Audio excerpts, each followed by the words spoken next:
Letters of support for tech, they don't have to be from the UK. They can be from anywhere in the world. All three can be from your home country. It can be a mix of employer, ex-employer, and maybe like another stakeholder that you work with, maybe like a client or something. But the more tech the person is, the better it is.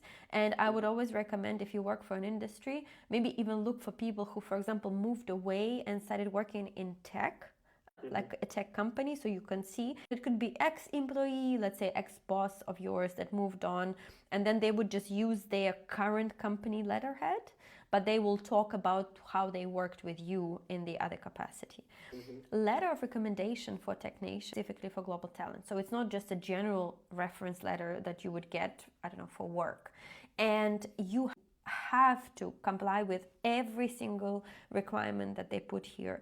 So you have to explain how the author knows the applicant, what are your achievements, why he thinks you are exceptional. Usually applicants write those letters themselves. It's very rare when the referee writes this letter because they don't have the time for it. When you are an applicant, you're writing this letter. Imagine this letter is like 3 pages long.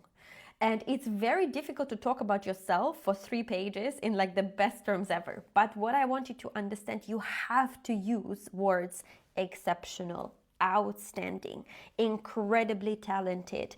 The whole letter would have in the end maybe 2 big paragraphs in terms of your contribution to the UK.